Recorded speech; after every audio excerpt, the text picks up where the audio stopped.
What's up, guys? Welcome back to the channel. Thanks for tuning in. Today in this video, guys, we're going to go over how to find the next 100x gem. There are three things in common with all 100x gems. Can you guess what they are? Well, don't worry. I'll explain to you guys what they are later in this video. But first, guys, I want to say thanks to one of our sponsors, OKX. They got a nice special going on. They're actually giving $10 in free Bitcoin just for signing up. So make sure you guys go ahead and check out OKX. Links in the description below. So what are the three things that they have in common? Well, the first one is product market fit. Product market fit is super important. Just because you create something doesn't mean they will come. What do I mean by this? By definition, product market fit is the degree to which a product satisfies a market demand. So you need to have demand for it. You can't just create the biggest, the best, an awesome thing. It has to actually have a product market fit. Let's give an example of Bitcoin. Back in 2008, when the crash happened and everyone was like, the dollar is junk, this is horrible, inflation was rampant and this was horrible. And basically the economy crashed. This is when Bitcoin came out. It was like, look, we got 21 million Bitcoins, it'll never be more. There's a predictable inflation rate. It doesn't change. This is the inflation rate. It changes every 4 years. This is how our supply goes. A predictable money that could not be deflated away was what the market was demanding. They were looking for that, and Bitcoin rose from the ashes. This reached the product market fit. Second, it must have token value accrual. Token value accrual is the value of the token being able to be positively affected as more and more people either A, buy the token, or B, they participate in the market activities around the token. Let me go ahead and give you guys a bad example. The Uni token.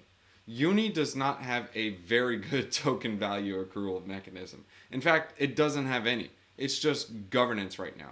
Now, you can still have token value accrual with governance, like Curve, for example, but there really is no use case for Uni token right now.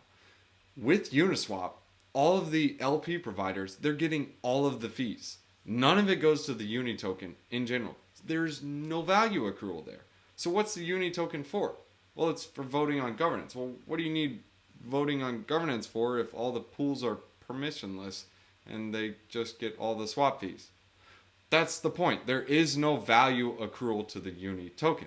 Now, that's not saying Uni won't pump. It is a great memeable token. I do hold some Uni just in case. It's just missing the token value accrual.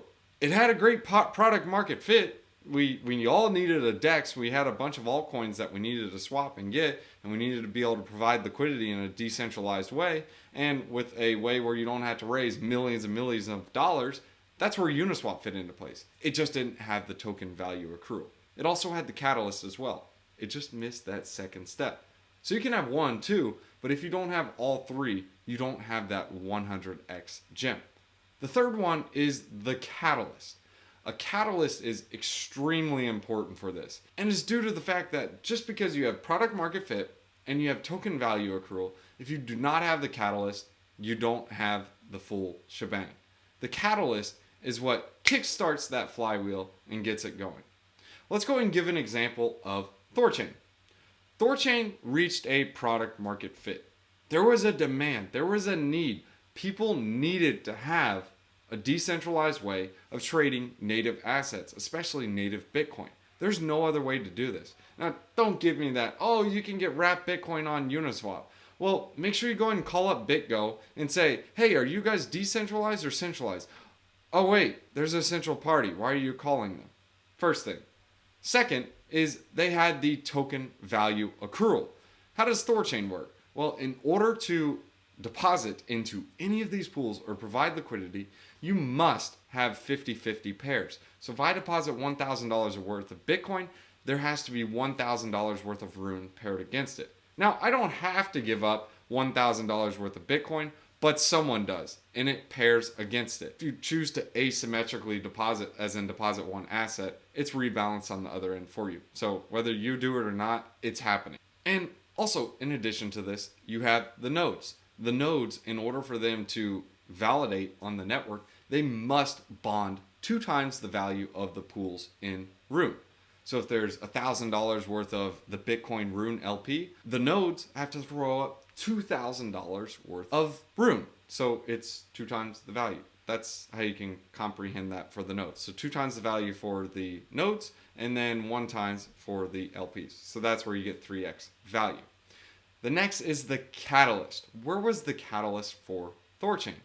There's actually several different catalysts, but the one that was the most recent was the Luna integration. Luna is a multi-billion-dollar market cap. In fact, it's the number 7 coin. Luna has its own catalyst on its own. However, it was brought over to Thorchain.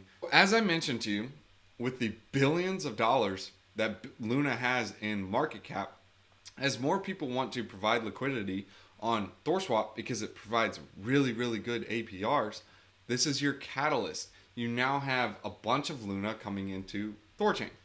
Whereas Thorchain has a $1 to $2 billion, it's more obviously now, but it still has a low market cap compared to Luna. So with money flowing in, all the money that flows in, it has to be paired up with Rune. And then you also have to have the nodes come in. So if we just deposit $1 billion worth of Bitcoin in there, there has to be $3 billion of Rune that has to be bought up and put into the nodes and the pools. So those are different catalysts involved for the Rune token. So in summary, guys, there are 3 things you guys need for a 100x gem.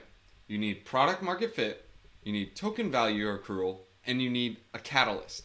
I can go through several different examples using like Bitcoin, Ethereum, Luna, even Binance Coin, BNB.